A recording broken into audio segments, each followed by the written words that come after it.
So hello students, हम equivalent concept discuss कर रहे थे बेटा। सबसे पहले मैंने तुम्हें इक्विवेलेंट क्या होता है, कैसे डेफिनेशन से रिलेट करते हैं, ठीक है, ये बताया था। उसके बाद मैंने तुम्हें लॉ ऑफ इक्विवेलेंस बताया था, थोड़ी सी थ्योरी बताई थी, पर जो उसकी बाकी की थ्योरी जो है वो मैंने तुम्हें न्यूमेरिकल्स के बेस पे बताई थी लास्ट लेक्चर में, और उसको इक्विवेलेंट वॉल्यूम का भी टॉपिक हमने डिस्कस किया था। अब देखो उसी को हम आगे कैरी करते हैं और एक बहुत बढ़िया क्वेश्चन देखते हैं, और बहुत ही कॉमन क्वेश्चन है ये इक्विवेलेंट रिलेटेड कंसेप्ट से। क्या कह रहा है कि equivalent weight of sulphur in HCl2, एक HCl2 कंपाउंड है, उसमें इक्विवेलेंट वेट कितना है सल्फर का 16। तो ये 16 किसका है, सल्फर का है। तो कह रहा है इक्विवेलेंट वेट ऑफ सल्फर बताओ इन HCl2। HCl2 में कितना होगा भाई, ठीक है। तो सबसे पहले हम क्या बात करेंगे बेटा, सबसे पहले हमें पता होना चाहिए इक्विवेलेंट वेट ऑफ सल्फर कितना होता है। तो इक्विवेलेंट वेट ऑफ सल्फर, तो इसका जो होगा atomic weight upon valency factor होगा।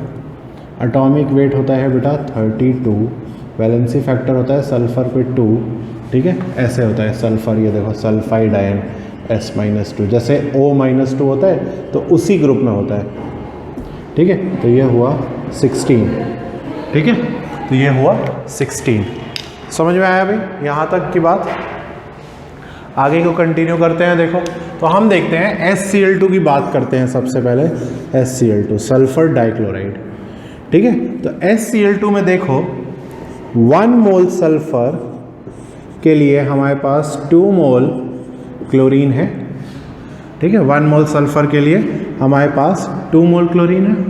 अब देखो 1 मोल सल्फर में बेटा और एक चीज हम ऐड कर लेते हैं from given data. 1 mole sulphur के लिए हमारे पास कि 1 मोल सल्फर में इक्विवेलेंट्स कितने हैं, 1 मोल सल्फर में इक्विवेलेंट्स कितने हैं बेटा।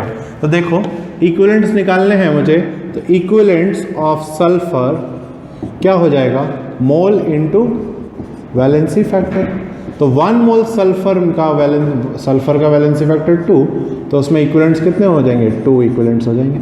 अगर मैंने 1 मोल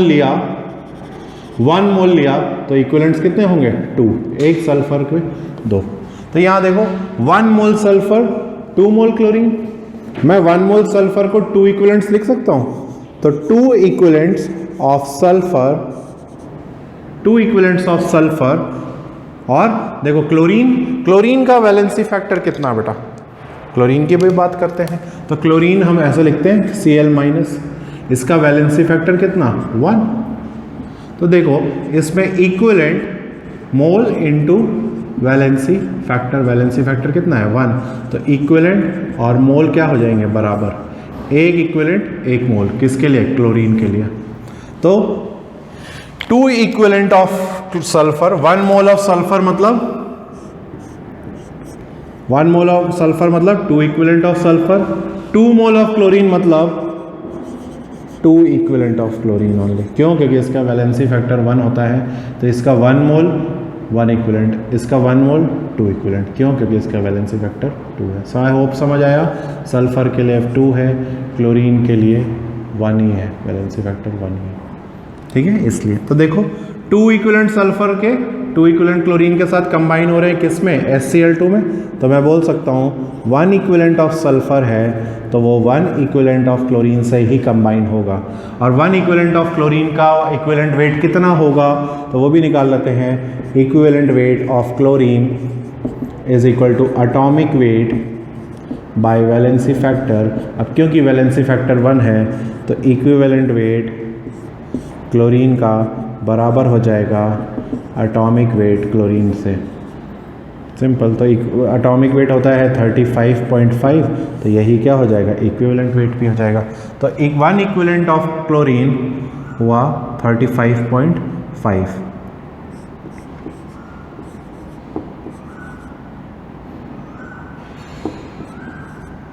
ठीक है।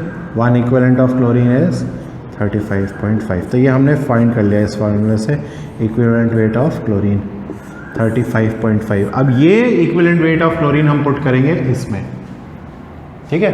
अभी पहली बार है तुम्हें याद हो जाएगा, मैंने बताया था लास्ट क्वेश्चन में, जो लास्ट लेक्चर पे ऑक्सीजन का इक्विवेलेंट वेट कितना 8, तब डायरेक्टली पुट कर दो, अभी तो बस फाइंड करना सिखा रहा हूँ मैं, ठीक है। अब क्लोरीन का 35.5 ही रहेगा, कहीं पे भी ये कंबाइंड हो बेटा, ठीक है, कहीं पे भी हो तो 35.5 ही रहेगा। आई होप यहाँ तक क्लियर है। हमने HCl2 लिया है, HCl2 से हमने इक्विवेलेंट वेट निकाल लिया है क्लोरीन का, यही क्लोरीन का इक्विवेलेंट वेट कहीं पे भी कंबाइंड होगा 35.5 रहेगा, उसी को यूज़ करेंगे और सल्फर का निकालेंगे। अब तो आई होप यहाँ तक तो क्लियर हो गया सबको, नोट कर लो भाई ये सब चीज़ें। पहले गिवन क्या क्या है, उससे इक्विवेलेंट ऑफ सल्फर कितना होता है, इक्विवेलेंट वेट ऑफ सल्फर 16 ही होता है। इक्विवेलेंट वेट ऑफ क्लोरीन हमने ये फाइंड किया है, या सिंपल तुम यहाँ डायरेक्टली कर सकते हो, ये देखो इक्विवेलेंट ऑफ सल्फर, तो कितने 1 मोल सल्फर में कितने इक्विवेलेंट होते हैं, 1 मोल क्लोरीन में कितने इक्विवेलेंट होते हैं, ठीक है। तो यहाँ तक सबने नोट किया है, नोट कर लो, ठीक है भाई। चलो उसके बाद आगे की स्टोरी देखते हैं भाई। आगे H2Cl2 की मैं बात करूंगा।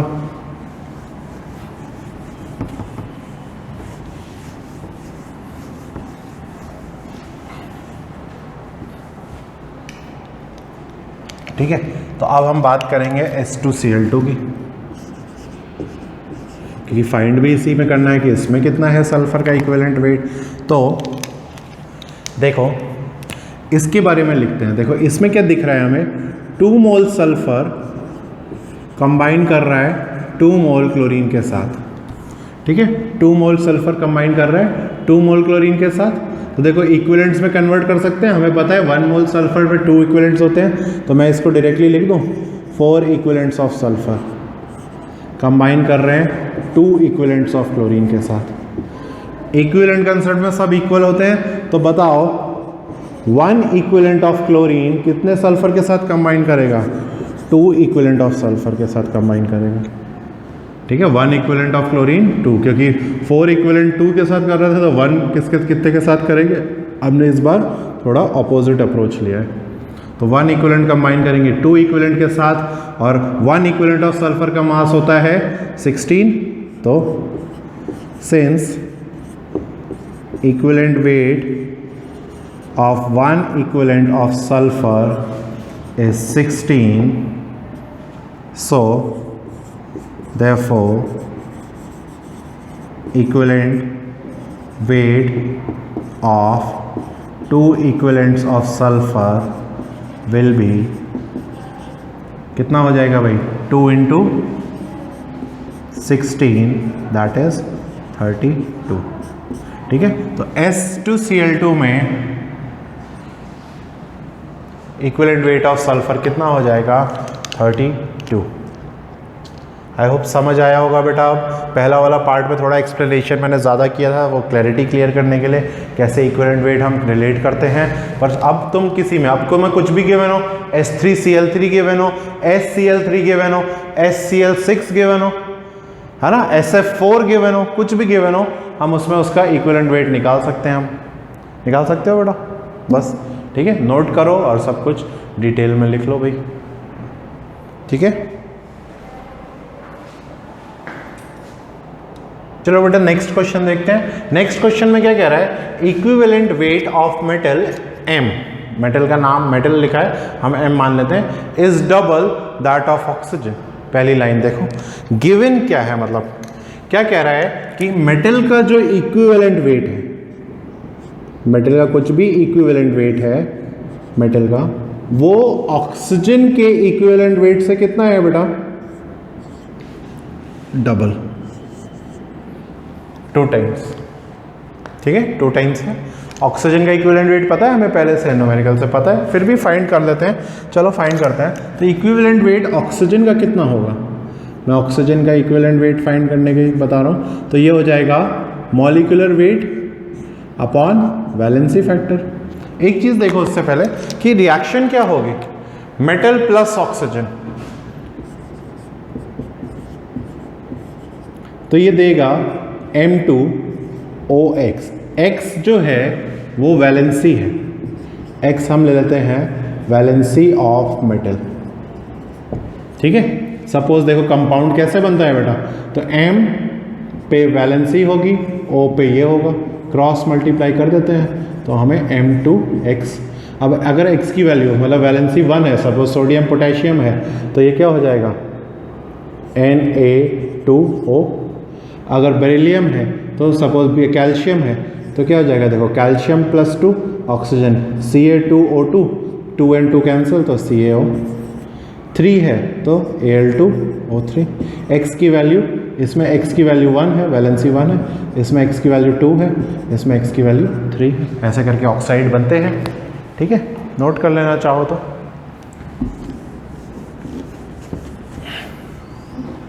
ठीक है, तो X जो है वो वैलेंसी है। अभी देखो तो ऑक्सीजन का जो भी इक्विवेलेंट वेट है मेटल का उससे दुगना है, दुगना है। और क्या कह रहा है तो बताओ, how many times is weight of its oxide greater than that of weight of metal. कि ऑक्साइड जो ये बना ऑक्साइड, इसका वेट इससे कितने टाइम्स है। ऑक्सीजन से तो 2 टाइम्स है, इससे कितना टाइम्स है। ऑब्वियसली इसका वेट ज्यादा होगा क्योंकि इसमें ऑक्सीजन ऐड हो गया। तो किस इक्विवेलेंट में हुआ है, तो वेट से इक्विवेलेंट से बताओ, इक्विवेलेंट से देख चेक करके कितना टाइम्स टोटल वेट हो गया है इसका। ठीक है, और इससे कितना गुना है, कितना टाइम्स है, ये हमें बताना है। तो सबसे पहले वैसे हमें पता है इक्विवेलेंट वेट ऑफ ऑक्सीजन निकाल लेते हैं। तो मॉलिक्यूलर वेट होता है 32। वैलेंसी फैक्टर क्या होता है O2 का, एक ऑक्सीजन पे 2 चार्ज होता है -2, तो 2 पे -4 होगा तो सिर्फ 4 लेंगे तो क्या आएगा 8 आएगा। मतलब कि अगर इसका 8 है, अगर क्या होता ही है, और तो इसका कितना हो जाएगा 2 × 8 दैट इज 16। ये उसने एक लाइन में बोल दिया। तो अगर हमारा कंसेप्ट क्लियर है तो हम उसकी लाइन को एकदम अच्छे से समझ जाएंगे। ठीक है, उसने एक लाइन में बोल दिया कि equivalent weight of metal is double that of oxygen. नहीं याद है ऑक्सीजन का, निकाल लो, और मेटल का कह रहा है डबल है तो डबल कर दिया। ठीक है, तो बताओ मेटल का वेट क्या हुआ, ये तो इक्विवेलेंट वेट है। एक्चुअल वेट क्या हो जाएगा मेटल का, तो एक्चुअल वेट जो है वो इसका एटॉमिक वेट होगा। तो एटॉमिक वेट क्या होता है, इक्विवेलेंट वेट सब मेटल के लिए हो जाएगा, या किसी का भी होता है, atomic weight of metal upon valency factor. हमें इक्विवेलेंट वेट पता है, हमें इसका वैलेंसी फैक्टर पता है नहीं। वैलेंसी फैक्टर हमने x मान लिया है तो यहाँ पे हम x पुट कर देंगे। तो देखो एटॉमिक वेट विल बी, या एटॉमिक वेट या net weight of metal will be, यहाँ पे पुट करो 16, तो 16x ये एटॉमिक वेट हो गया। एटॉमिक वेट ऑफ मेटल मिल गया है बेटा, तो एटॉमिक वेट ऑफ मेटल हमें मिल गया है। अब मेटल ऑक्साइड का मास चेक करते हैं बेटा, कितना आएगा मेटल ऑक्साइड का मास। ये सिर्फ एटॉमिक वेट है। ठीक है, एटॉमिक वेट है। अभी देखो फिर उसके बाद हम देखते हैं कि मेरे पास मास ऑफ मेटल ऑक्साइड, जिसको हमें कंपेयर करना है, मेटल ऑक्साइड का मास कितना है। तो देखो इसमें 2 मेटल है, 2 मेटल है तो 2 × 16 है ना, प्लस ये 16x है ना, atomic weight 16x plus oxygen का तो 16 ही होता है, और कितने ऑक्सीजन एटम्स हैं, x टाइम्स है। तो मास ऑफ मेटल ऑक्साइड कितना हो जाएगा, 2 × 16 32x प्लस 16x, ये हुआ 48x। तो mass of metal oxide, mass of metal कितना हुआ भाई, तो मास ऑफ मेटल हुआ, मास ऑफ मेटल कितना हुआ बेटा 2 × 16x है ना, 2 टाइम्स है इसके एटॉमिक, तो ये आया मेरे पास 32x। Mass of metal oxide 48x है, मास ऑफ मेटल 32x है। कंपेयर कर देते हैं दोनों को, तो mass of metal oxide upon mass of metal कितना हो जाएगा 48x अपॉन 32x। ठीक है, तो 16 2s and 16 3s, x and x तो वैसे ही कैंसिल हो जाएगा। 16 2s 16 3s 3/2 आया, तो मतलब कि दोनों का रेशियो कितना आया बेटा 1.5 टाइम्स। ठीक है, that means mass of metal oxide, metal oxide का मास मेटल से कितने टाइम्स है 5 टाइम्स, 5 टाइम्स। आई होप समझ आ गया होगा क्वेश्चन। ठीक है, ऐसे करना है ये। तो कितने टाइम्स है ऑक्साइड उसका 1.5 टाइम्स है। क्लियर है। यहाँ से हमने एटॉमिक मास निकाला, यहाँ से हमने इसका टोटल मास निकाला, क्योंकि वो 2 टाइम्स होता है, ठीक है। इसके 2 टाइम्स है ना ऑक्साइड के, ठीक है। एक एटॉमिक, एक m का 16x, तो 2 का 32x हो जाएगा। बस दोनों को कंपेयर कर दिया, सिंपल क्वेश्चन। कंसेप्ट क्लियर हो रहा है बेटा, है ना। आई होप सो कंसेप्ट जो समझाने की कोशिश करी जा रही है इक्विवेलेंट कंसेप्ट के क्वेश्चंस में, वो क्लियर हो रहा है, ठीक है। तो सिंपली ऐसे ही करना है, जो भी पहले गिवन है उसको एकदम यूज़ कर लो। जितने क्वेश्चन वैसे प्रैक्टिस करेंगे उस पर डिपेंड करता है। आप इसको समझो और इसको अप्लाई करो, तब समझ में आएगा। ये समझने वाला कंसेप्ट है, कहीं किसी बुक में थ्योरी में दिया नहीं है। और अगर दिया भी होगा ना तो इतनी सिंपल इंग्लिश नहीं होगी। मैं भी इसको थ्योरेटिकली लिखवाऊँ तो इतने सिंपल इंग्लिश में नहीं आ पाएगा आपके लिए, ठीक है। तो इट्स बेटर कि understand the concept and apply in the practice questions, तो ताकि वो बिल्ड हो जाए इक्विवेलेंट का। कैसा भी क्वेश्चन आए हम उसको अटेम्प्ट कर सकें। Okay, then we move on to the next one. और नेक्स्ट क्वेश्चन की तरफ बढ़ते हैं बेटा। नेक्स्ट क्वेश्चन देखो क्या कह रहा है। नेक्स्ट क्वेश्चन कह रहा है 1.6 gram of calcium, 2.6 gram of zinc when treated with N acid, है ना। कि मतलब कितना, मैं इसको ऐसा समझाता हूँ। सपोज इमेजिन करो,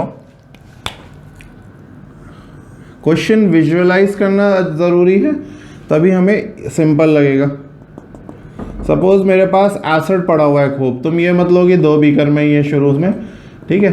पर मेरे पास खूब सारा एसिड पड़ा हुआ है, उसमें देखो कैल्शियम इंट्रोड्यूस किया जा रहा है। कैल्शियम कितना, 1.60 ग्राम, और जिंक भी इंट्रोड्यूस किया जा रहा है, कितना, 2.60 ग्राम, ठीक है। ये हो गया विथ एन एसिड, एक्सेस खूब है, एसेस कई लीटर्स में है, एक्सेस मतलब बहुत ज्यादा है, कई लीटर्स में। पर कैल्शियम और जिंक कितना ऐड किया है, तो क्या कह रहा है कि produce same amount of hydrogen. तो जो हाइड्रोजन प्रोड्यूस हो रही है बेटा, है ना, दोनों में हाइड्रोजन प्रोड्यूस क्यों होगी, क्योंकि जब भी मेटल और एसिड की रिएक्शन होती है, तो अगर पढ़ा हो तो मैं पता होना चाहिए, तो सॉल्ट बनता है और हाइड्रोजन गैस रिलीज होती है। तो इसका कोई मतलब नहीं है, अभी इसकी बात नहीं कर रहा है। कह रहा है कि इतना कितना 1.60 तो कॉपर और 2.60 तो जिंक, 2 मेटल एसिड से रिएक्ट करके इतनी हाइड्रोजन बना रहे हैं, वो सेम है। तो बताओ भाई, if equivalent weight of zinc is 32.6, what is equivalent weight of calcium. बहुत ही सिंपल है भाई रिएक्शन।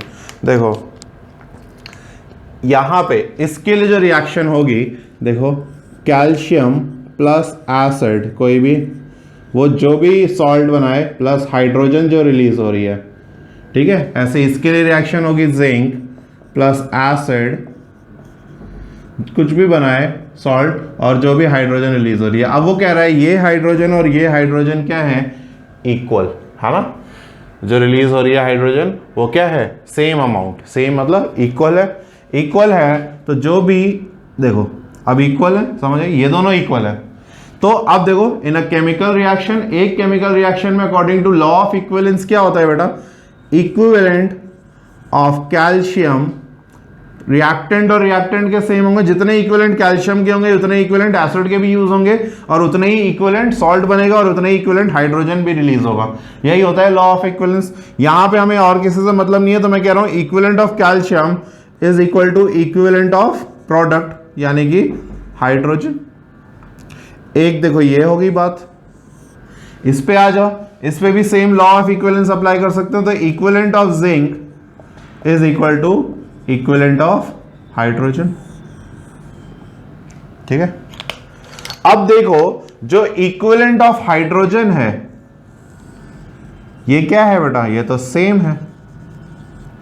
जो ये प्रोड्यूस हो रहा है ये और ये तो सेम है, तो सेम है ये दोनों। ऐसे करके इमेजिन कर सकते हैं हम इक्वेशन। सपोज मैं कह रहा हूं a is equal to x और b is also equal to x, तो इन दोनों से हम क्या बोल सकते हैं, a is equal to b बोल सकते हैं, सही है। तो अगर इक्विवेलेंट ऑफ कैल्शियम बराबर है इक्विवेलेंट ऑफ हाइड्रोजन के, जो और इक्विवेलेंट ऑफ जिंक उतने ही अमाउंट के हाइड्रोजन रिलीज के बराबर हैं, तो we can write equivalent of calcium is equal to equivalent of zinc given from the question, ठीक है, लिख सकते हैं। अब बस इक्विवेलेंट ऑफ कैल्शियम बताओ, कैल्शियम का इक्विवेलेंट के लिए क्या गिवन है हमें, it is given weight given upon equivalent weight, इसका भी वेट ही गिवन है और इक्विवेलेंट वेट भी गिवन है, तो wait given upon equivalent wait. Calcium का 1.6 वेट गिवन हो गया, इक्विवेलेंट वेट तो हमें फाइंड करना है, और इसका हो गया 2.6 और इक्विवेलेंट वेट गिवन है क्वेश्चन में 32.6।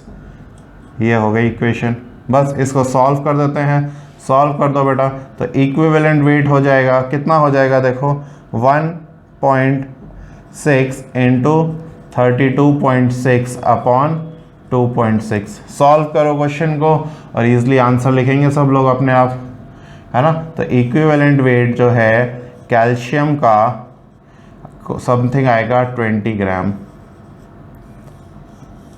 आई होप सिंपल सा क्वेश्चन था, सबको इजीली समझ आया। समझ तभी आएगा जब हमें, फोकस में है ये, हाँ, समझ तभी आएगा बेटा जब हमें क्या होगा, जब हमें कंसेप्ट एकदम क्लियर होगा, किसका, इक्विवेलेंट कंसेप्ट का, और लॉ ऑफ इक्विवेलेंस का कब और कैसे अप्लाई करना है। देखो दो इक्वेशन को भी हम इक्वल कर सकते हैं, कब कर सकते हैं, जब उसमें प्रोडक्ट रिलीज जो हो रहा है उसका अमाउंट क्या है, इक्वल, तभी कर सकते हैं। वो देखो समझ में आ रहा है भाई, वेरी गुड। तो ये बहुत ही बढ़िया क्वेश्चन है और है बहुत सिंपल, और इसका कंसेप्ट जो है वो बहुत इंपॉर्टेंट है हमारे लिए, ठीक है। तो नेक्स्ट क्वेश्चन की तरफ बढ़ते हैं, इसको नोट कर लो भाई सब लोग कि 0.376 ग्राम एल्यूमिनियम है, रिएक्ट करता है एसिड से, तो एसिड का 0.468 लीटर हाइड्रोजन जो है डिस्प्लेस कर देता है, रिमूव कर देता है। देखो नहीं समझ आता है, मैं फिर से बताता हूँ। एल्यूमिनियम हमारे पास क्या है, एक मेटल है, ठीक है। Again metal plus acid gives salt plus hydrogen, ये हमें याद होना चाहिए या हमें पता होना चाहिए। मेटल प्लस एसिड क्या करता है, जब भी मेटल सॉल्ट प्लस हाइड्रोजन, ऐसे ही एसिड प्लस बेस होगा तो सॉल्ट प्लस वाटर देगा। तो यहाँ पे क्या कह रहा है कि ये जो एसिड है, सॉरी,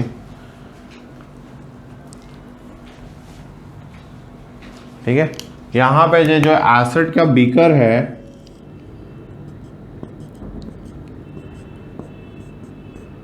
ठीक है, ये जो एसिड का बीकर है इसमें कितना एल्यूमिनियम ऐड कर रहे हैं भाई, इसमें हम एल्यूमिनियम जो ऐड कर रहे हैं, एल्यूमिनियम कितना है, 0.376 ग्राम है, 0.376 ग्राम का एक एल्यूमिनियम ऐड कर रहे हैं।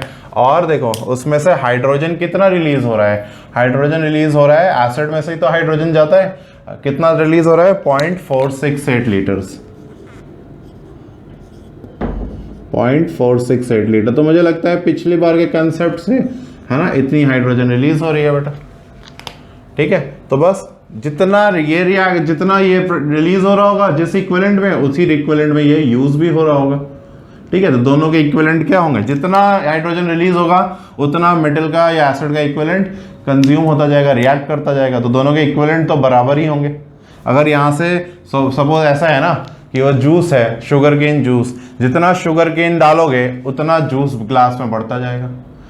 तुमने 2 शुगर केन डाले, सपोज इतना मिला इस लेवल तक, और 2 डाले इतना मिला, तो जितना शुगर केन है ना, जितना वो कंज्यूम होता जाएगा उतना प्रोडक्ट मिलता जाएगा। इक्विवेलेंट तो क्या होंगे, बराबर, इक्विवेलेंट बराबर ही होंगे। इक्विवेलेंट मतलब हम इसके केस में एक शुगर केन से इतना मिलता है, मिलेगा ही कम से कम, कि एक शुगर केन से इतना तो मिलेगा ही मिलेगा कम। अब हमें इतना है मतलब 2 यूज हुए होंगे, डबल इसका, फिर 3 4 ऐसे करके, ठीक है। तो सिंपल है कि दोनों के इक्विवेलेंट्स हम फिर से बराबर कर सकते हैं, किसके किसके, जिसका इसका पता है, इसका पता है और इसका पता है। फाइंड क्या करना है, इक्विवेलेंट वॉल्यूम। तो देखो इक्विवेलेंट ऑफ एल्यूमिनियम, रिएक्शन से ही पता है, will be equal to equivalent of hydrogen, क्योंकि ये प्रोडक्ट है, रिएक्टेंट है।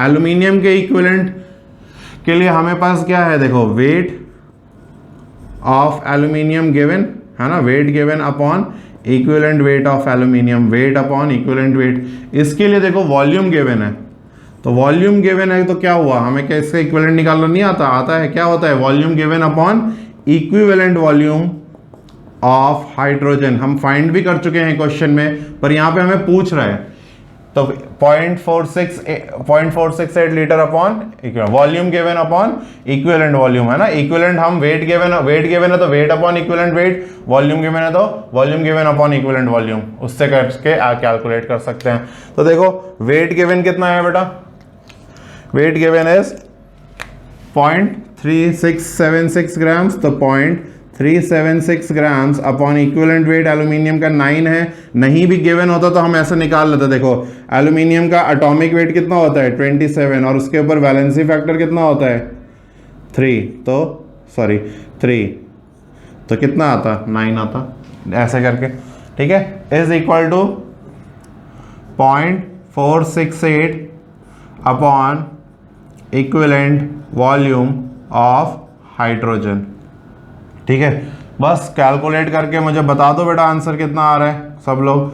Equivalent volume of hydrogen is equal to, ठीक है, सब लोग इस बार खुद से कर लेंगे, 9 इंटू 0.468 अपॉन 0.376 ग्राम्स, ठीक है। शॉर्ट में करना है तो इसको 0.468 है, 0.47 ले लो, और ये भी 0.8380 ले लो, जैसे मर्जी है। देखो वो कैलकुलेशन वाला पार्ट तो अब तुम्हारा ही है, तो मैं तो ऐसे ही रफ है ना, हम अप्रॉक्सीमेशन यूज़ कर सकते हैं, क्योंकि हम ऑब्जेक्टिव एग्ज़ाम की मेन तैयारी तो हम एक ऑब्जेक्टिव एग्ज़ाम की कर रहे हैं ना, तो उसमें से हम एस्टिमेशन लेके इसको कर सकते हैं।